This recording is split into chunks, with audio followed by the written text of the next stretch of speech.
12장 13절에서부터 25절까지 말씀입니다.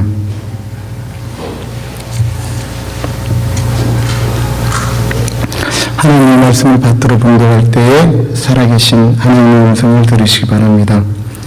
베드로가 대문을 두드리는데 로데라 하는 여자아이가 영접하러 나왔다가 베드로의 음성인 줄 알고 기뻐하여 문을 미처 열지 못하고 달려들어가 말하되 베드로가 대문 밖에 섰더라 하니 그들이 말하되 너는 미쳤다 하나 여자아이는 힘써 말하되 참말이라 하니 그들이 말하되 그러면 그의 천사라 하더라.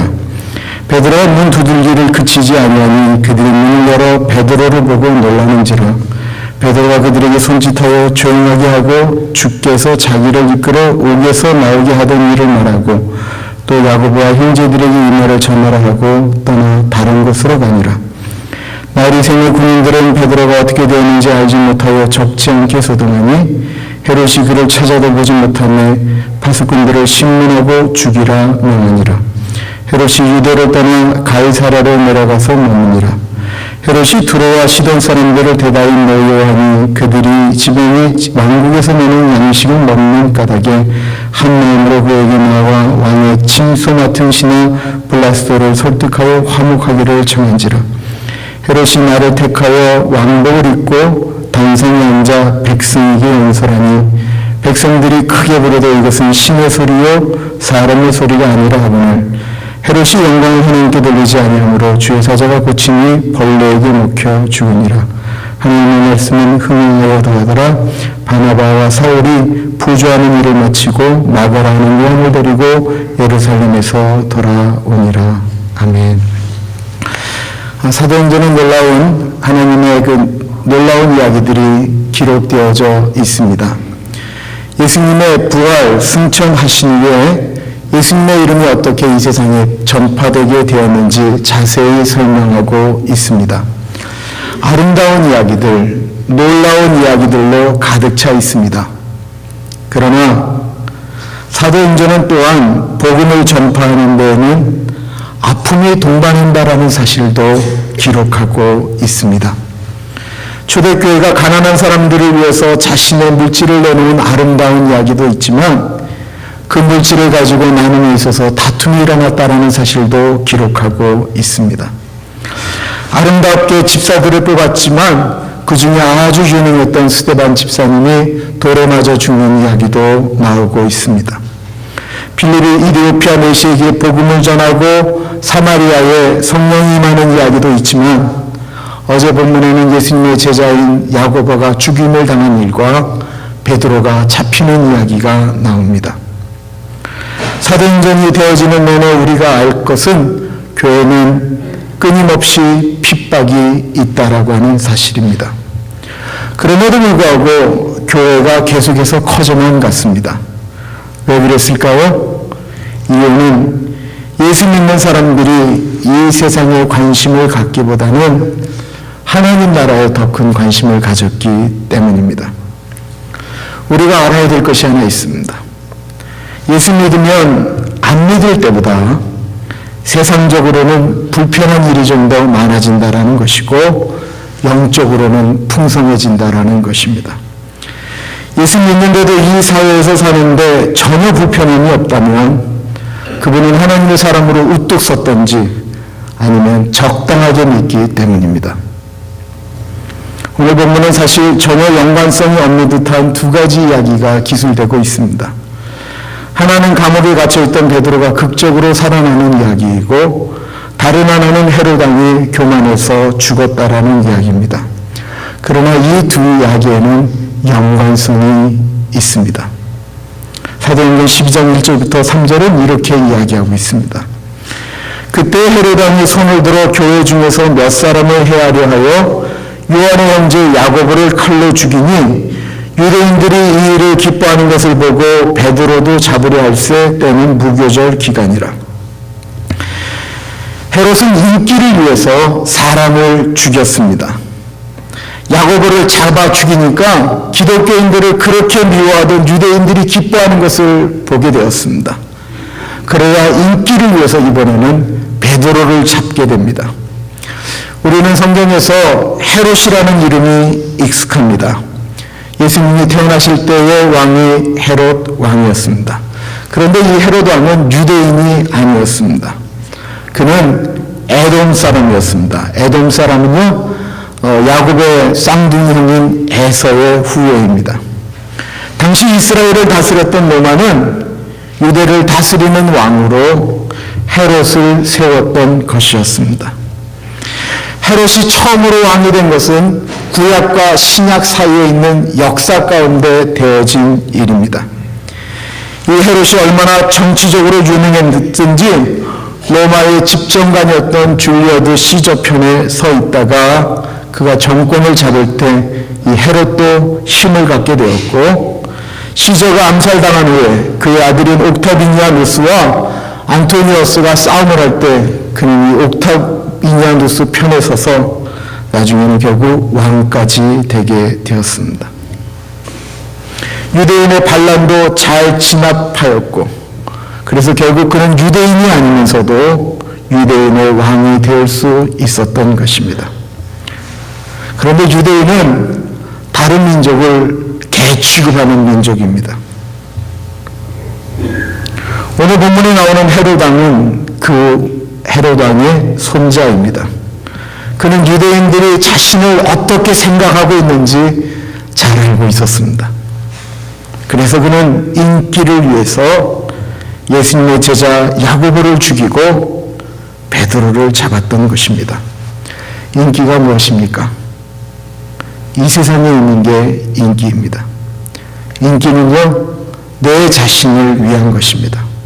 그리고 그 인기는 시간이 지나면 없어지고 죽으면 완전히 사라지게 됩니다. 제 아들에게 엘비스 프레슬리를 아느냐고 했더니만 그가 누구냐고 물었습니다. 저희 권사님들의 가슴속의 우상을 우리 젊은이들은 모르는 것입니다. 요즘 젊은이들 중에 엘비스 프레슬리의 CD를 사는 사람이 누가 있겠습니까? 엘비스 프레슬리 모르세요? Love me tender, love me sweet, never let me go. 그가 죽은 후에 제가 어릴 때 그를 너무 좋아했는데 어떤 여자들이 계속해서 엘비스 프레슬리의 무덤에다 꽃을 갖다 놨다라는 거예요. 제가 그 얘기를 들으면서 얼마나 감동을 했는지 몰라요. 그러나 지금은 아무도 안 갖다 놓고 있습니다. 헤롯은 그것을 몰랐다라는 것입니다. 자신의 인기가 영원할 줄 알았습니다. 그러나 성경은 말하고 있습니다. 너희가 너희 일을 자랑하지 마라. 너희 인생이 무엇이냐? 잠깐 있다가 사라지는 안개니라. 땅에 소망을 두고 사는 사람은 자신이 안개처럼 사라지는 존재인 것을 모르는 사람인 것입니다. 반대로 그렇게 잡혀있던 베드로가 하나님의 은혜로 옥문이 열리고 탈출하게 됩니다. 간수들은 어느 누구도 그가 도망한 것을 모르고 있었습니다. 천사가 그를 인도하여 낸 것입니다. 하늘을 바라보고 사는 사람은 하나님이 도우신다라는 것입니다. 도망 나온 베드로가 교인들이 숨어서 기도하는 곳으로 갔습니다. 그리고는 문을 두드립니다. 13절과 14절입니다. 베드로가 대문을 두드린데 로데라 하는 여자아이가 영접하러 나왔다가 베드로의 음성인 줄 알고 기뻐하여 문을 미쳐 열지 못하고 달려들어가 말하되 베드로가 대문 밖에 섰더라 하니, 이 본문을 잘 볼 필요가 있습니다. 이 본문은 지금 밤에 일어난 사건입니다. 아주 깜깜한 밤에, 깊은 밤에 일어난 일입니다. 사람들은 요한의 어머니 마리아의 집에서 베드로를 위해서 기도하면서 잠을 못 이루고 있었습니다. 아마 이렇게 기도하고 있었을 것입니다. 하나님, 베드로를 살려주십시오. 그렇게 한참 기도하고 있을 때 사랑한 베드로가 지금 문을 두드리고 있는 것입니다. 문 두드리는 소리에 로데라는 아이가 나가보니까 자신들이 기도하고 있는 베드로가 소리를 내면서 문을 열라고 이야기합니다. 얼마나 기뻤는지 그때 문을 열었으면 아무 문제가 없는데 도로 들어갔습니다. 그리고는 이야기합니다. 기뻐하세요. 베드로 사도가 지금 문 밖에 있어요. 로데는 아마 그 순간에 하나님이 우리의 기도를 들어주시고 베드로를 살려주셨다라고 분명히 믿고 이야기를 하였습니다. 그 아이에게 지금 있었던 일이 무엇입니까? 그는 베드로의 소리를 들었다라는 것입니다. 전혀 의심하지 않았습니다. 왜요? 듣고 기도 또한 했기 때문에 그렇습니다. 그런데 안에 있는 사람들은 기도만 하지 베드로의 소리를 듣지 못했습니다. 기도는 하고 있지만 그들은 베드로의 소리를 듣지 못했던 것입니다. 그래서 15절에 이렇게 이야기합니다. 그들이 말하되 내가 미쳤다 하나 여자아이는 힘써 말하되 참말이라 하니 그들이 말하되 그러면 그의 천사라 하더라. 로데 보고 미쳤다라고 이야기합니다. 그들은 지금 베드로를 구해달라고 기도하고 있습니다. 그리고 베드로는 구해졌습니다.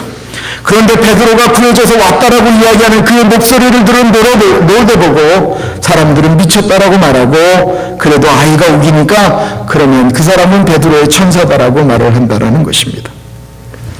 로데는 어린아이입니다. 그 이름의 뜻은 장미라고 하는 뜻을 가지고 있었는데 가장 미약한 믿음을 가지고 있는 아이인지 모릅니다.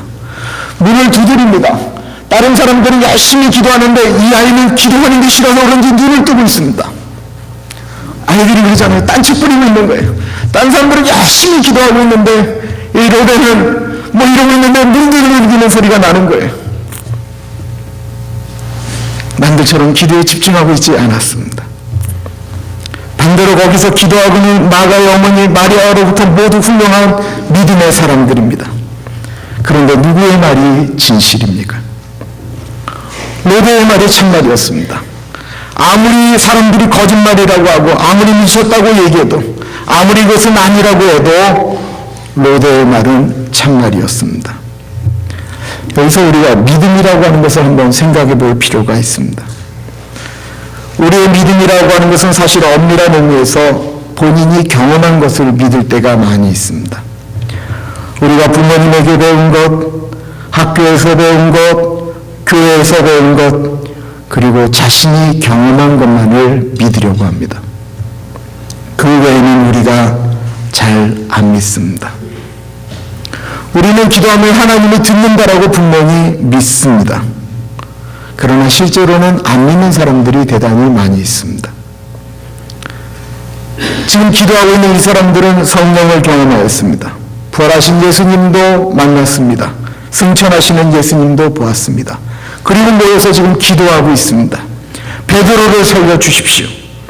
그리고 하나님은 그 기도를 들으시고 베드로를 구해주셨습니다. 그런데 그들은 믿지 않습니다. 저는 두렵습니다. 우리가 지금 여기에 모여서 주님, 주님 고백하지만 우리 안에 정말로 예수님만이 나의 구세주이시고 내가 세상을 떠나는 그날 나를 구원하실 유일한 구세주는 예수님이십니다. 정말로 그렇게 믿는지 말입니다. 혹시 이 자리에 계신 분 중에 천국, 지옥 죽어봐야 알지라고 생각하는 분은 없으십니까? 믿음이 없으면서 믿음이 있는 척하고 앉아 계시지는 않으십니까? 이렇게 살다가 천국에 갔는데 정말 믿음이 없어서 천국에 못 들어간다면 그거 얼마나 무서운 이야기입니까? 믿음이라고 하는 것은 내가 경험하지 않아도 성경에 나와 있는 말씀을 있는 그대로 믿는 것입니다. 내가 죽으면 천국과 지옥이 있고 심판이 있다라는 것입니다. 죽으면 사람이 끝나는 것이 아니다라는 것입니다. 예수님은 우리의 기도를 지금 듣고 계신다라는 것입니다. 지금 이 자리에 눈에 보이지 않고 귀에 들리지 않고 손에 만지지 않아도 하나님은 지금 이 자리에 계신다라는 것입니다. 그것을 증명할 방법은 없습니다. 경험하지 않았는데 알릴 방법도 없습니다. 그러나 계시다라는 것입니다. 그렇게 말하는 소리의 사람들은 거짓말이다, 거짓이다라고 말하지만 사실은 그 말이 사실이다라는 것입니다. 우리는 예수님을 믿는데 예배는 드리는데 예수님 없는 사람처럼 살아갈 때가 있습니다. 주님은 다 듣고 계시고 어디에나 계신다라고 말은 하지만 실제로 그렇게 믿는 그리스도인들이 얼마나 되는지, 보지 않고 믿는 사람이 복되다라고 하셨습니다. 도마는 다른 제자들이 부활하신 예수님을 만날 때 만나지를 못했습니다. 다른 제자들이 부활하신 예수님을 보았다고 말하자 그는 이야기합니다. 내가 예수님의 못자국 난 손과 발을 만져보기 전에는, 장자국 난 옆구리에 손을 넣어보기 전에는 내가 못 믿겠다. 그에게 나타나신 예수님이 말씀하십니다. 보지 않고 믿는 자가 복되니라. 베드로가 문 두들기를 그치지 아니하니 그들이 문을 열어 베드로를 보고 놀라는지라. 로데의 이야기를 들어도 믿지 않던 그들은 베드로가 문을 계속해서 두드리자 문을 열고 놀랍니다. 이 이야기가 무엇입니까? 여전히 믿지 않았기 때문에 문을 열고 딱 봤는데 베드로가 있으니까 더 놀라는 거예요. 병들어 고쳐달라고 기도하고 믿지 않다가 나음을 입으면 너무 놀라는 거예요. 이게 우리의 사실은 한계입니다. 왜 그렇습니까? 하나님을 바라보는 것이 아니고 이 땅에서 내가 생각하고 내가 판단하고 내가 경험한 곳에 제한을 두고 있기 때문입니다. 이런 그들에게 베드로가 17절에 다음과 같이 말을 합니다. 베드로가 그들에게 손짓하여 조용하게 하고 주께서 자기를 이끌어 옥에서 나오게 하던 일을 말하고 또 야고보와 형제들에게 이 말을 전하라 하고 떠나 다른 곳으로 가니라. 주님이 하셨다라고 말씀하고 있습니다. 놀라운 기적이 일어났습니다. 그런데 내가 했다라고 이야기하지 않습니다. 하나님이 하셨다라고 고백하고 있습니다. 하늘의 소망을 두고 사는 사람은 내가 했다라고 말하지 않는 것입니다. 이상하게 들릴지 모르지만 분명히 그렇습니다. 내가 공부해서 출세해도 하나님이 하셨다라고 말하는 것입니다. 믿지 않는 사람들은 말이 안 된다라고 말합니다. 고린도전서 15장 10절에 사도 바울은 다음과 같이 고백하고 있습니다. 그러나 나의 나된 것은 하나님의 은혜로 된 것이니 내게 주신 그의 은혜가 헛되지 아니하여 내가 모든 사도보다 더 많이 수고하였으나 내가 아니요 오직 나와 함께 하신 하나님의 은혜로다. 주님이 하셨다라는 것입니다. 주님이 하시니 가능하다라는 것입니다. 그런데 여기 참 놀라운 이야기가 나옵니다. 그것은 베드로가 그 말을 한 다음에 다른 곳으로 갔다라는 것입니다. 베드로의 정말 믿음 있는 모습은 무엇입니까? 하나님이 나를 그 감옥에서도 건져내셨으니까 여기 있어도 안전합니다 라고 말해야 되는 것 아니겠습니까? 그런데 베드로는 다른 곳으로 갔다라는 거예요. 엄밀한 의미에서 도망간 거예요. 이것이 믿음 없는 모습일까요? 여기서 다시 믿음이라고 하는 것을 거론하고 싶습니다. 믿음이라는 것은 무관한 것이 아닙니다. 베드로가 나 잡아가라고, 나 여기 있어도 또 도망갈 수 있다 라고 이야기하면서 그 자리를 지키는 것이 믿음입니까? 그것은 믿음이 아닙니다.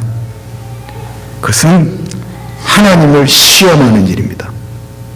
베드로는 본인이 살아났음을 사람들에게 알려주었습니다. 그 다음 행동은 빨리 그 자리를 피하는 것입니다. 이거는 믿음의 문제가 아니고요, 지혜의 문제인 것입니다. 자꾸 사람들이 이것을 혼돈합니다. 그래서 교회에 말도 안 되는 일을 믿음의 문제로 몰아붙입니다. 북한에 계시다가 이남으로 도망 나온 분들에게 이런 아픔이 있습니다. 믿음의 사람들은 그곳에 나눠 순교했는데 나는 비겁하게 도망갔다라는 것입니다. 그러나 우리가 좀 가만히 생각해 볼 필요가 있습니다. 그 자리에 남아서 그렇게 죽는 것이 과연 믿음이냐라는 것입니다.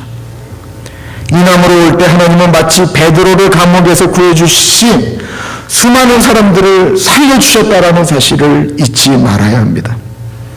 그리고 황폐화된 난항이 일어나는데 북녘에서 온 피난민들의 눈물의 기도와 헌신으로 오늘날의 대한민국이 있다라는 것입니다. 피난 온 것은 믿음의 문제가 아닙니다. 그것은 지혜의 문제입니다. 물론 지금도 남아서 신앙을 지키는 북녘 땅의 신앙인들, 그분들 대단히 훌륭한 분들입니다. 그것은 누가 옳고 그르냐의 문제가 아닙니다. 지혜와 믿음을 혼돈하지 마십시오. 그리고 자신의 믿음을 절대화해서 다른 사람에게 강요하지도 마십시오. 베드로는 믿음의 문제로 떠난 것이 아니고 지혜의 문제로 떠난 것입니다. 음란한 것을 계속 보면서 나는 저것을 봐도 음란한 것에 빠지지 않을 거야. 여러분, 그건 믿음의 문제 아닙니다. 그건 지혜가 부족한 겁니다. 그때는 빨리 피해야 되는 것입니다. 베드로는 어디론가 떠나갔습니다. 하나님이 지혜를 주셨다라고 믿습니다. 저는 성경에 어려움을 당할 때 피할 길을 여신다라고 말씀하신 것을 믿습니다. 피할 길을 열어주신다라고 하는 것을 믿는 것은 우리의 믿음입니다. 그리고 하나님께서 피할 길을 열어서 보여주시면 그 길로 달려가는 것은 우리의 지혜인 것입니다. 이제 땅을 벗삼고 살았던 헤롯 왕을 보십시오. 18절과 19절에 보면 나이 쇠뇌 군인들은 베드로가 어떻게 되었는지 알지 못하여 적지 않게 소동하니 헤롯이 그를 찾아도 보지 못하며 파수꾼들을 신문하고 죽이라 명하니라. 헤롯이 유대를 떠나 가이사랴로 내려가서 머무니라. 헤롯은 상식적인 사람입니다. 그는 믿음의 사람이 아니었기 때문에 하나님이 행하시는 놀라운 기적은 상상할 수가 없습니다. 그러니까 어떻게 합니까? 베드로를 못 지킨 사람들을 다 죽여버립니다. 그는 늘 자신의 생각으로만 사는 사람입니다. 땅을 바라보고 사는 사람의 믿음은 자신의 상식을 벗어날 수가 없습니다. 병사들을 고문을 했을 것입니다. 병사들이 어떻게 알겠습니까? 두 병사 사이에서 베드로가 묶여서 자고 있는데 감쪽같이 없어졌으니 말입니다. 병사들을 때리고 불로 지지고 해도 그들이 할 수 있는 말은 우리는 모릅니다라고 하는 말입니다. 너희들 제대로 말 안 하면 죽이겠다라고 얘기를 해도, 협박을 해도 그들이 할 수 있는 얘기는 모른다라는 이야기뿐입니다. 한두 사람도 아니고 병사들과 파수꾼이 그 정도 이야기하면 이거는 내가 할 수 없는 어떤 심리적인 힘으로 이렇게 되었구나 라고 생각하면 좋은데 헤롯은 그러지 못한다라는 것입니다. 종교 중에 신비가 없는 종교는 없습니다. 신비주의는 대단히 나쁜 것이지만 하나님이 주시는 신비가 없는 것은 아닙니다. 헤롯은 자신의 생각에 사로잡혀서 그것을 무시하였습니다. 12장 10 이것은 사람이 한 것이 아니구나, 하나님이 한 것이구나 생각해야 되는데 자신의 생각 이상을 넘지 못했던 것입니다. 그래서 아무 잘못도 없는 사람들을 잡아 죽였습니다.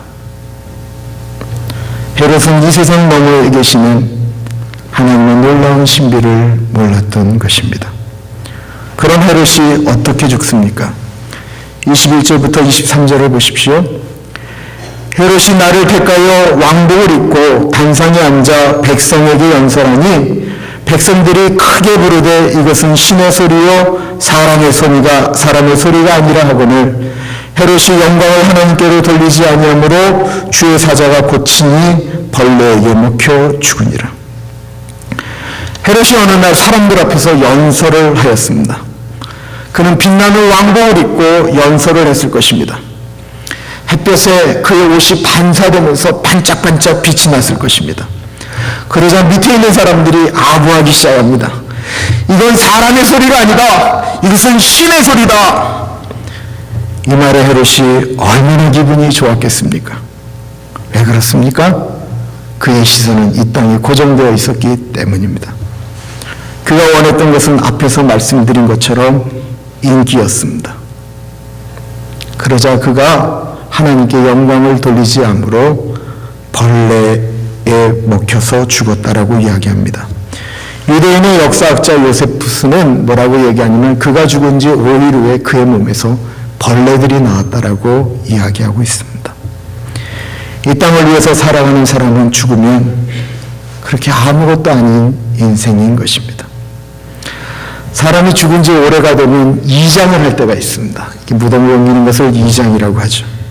저는 한 번도 보지 못했는데 이재철 목사님이 쓰신 책에 이장을 하는 장면을 이렇게 기술하고 있습니다.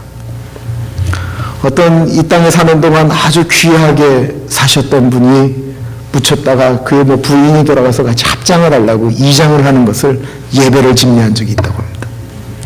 이장을 하려고 무덤을 팠는데 그 시신에서 갑자기 수도 없는 시커먼 벌레들이 수도 없이 쏟아져 나오더라는 것입니다.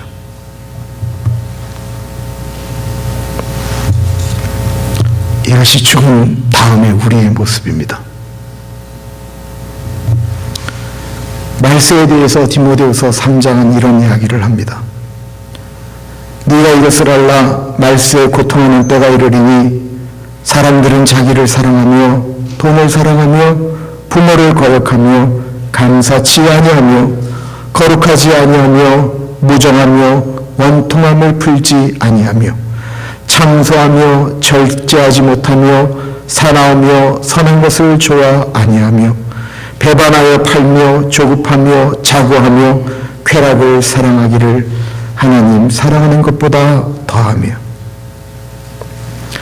자기를 사랑하는 것, 쾌락 사랑하기를 하나님 사랑보다 더하는 것들의 이야기가 나오고 있습니다. 예수님 믿으면서 자기 자신만을 위해서 살지 말기를 바랍니다. 돈을 사랑하고 돈을 위해서만 살지 않기를 바랍니다. 우리는 돈을 가치 있게 쓸 수가 있습니다. 우리의 삶을 값어치 있게 살아갈 수가 있습니다. 그것은 우리의 눈이 하나님을 향하여 바라볼 때 가능한 일입니다. 하나님을 향하여 바라보면 그 밑에 있는 사람들이 보입니다. 하늘을 보면 다른 사람들의 사는 모습이 보이게 됩니다. 하늘을 바라보면 어떻게 살아가는 것이 옳은 것인지 보이게 됩니다. 그러나 나만을 보고 땅을 보면 다른 사람들이 보이지 않습니다. 그래서 아픈 사람, 고통하는 사람을 볼 수가 없는 것입니다. 하나님 바라보고 이 세상을 정말 주 안에서 아름답게 만들어 가시는 우리 모두가 되기를 기도드립니다. 기도하겠습니다.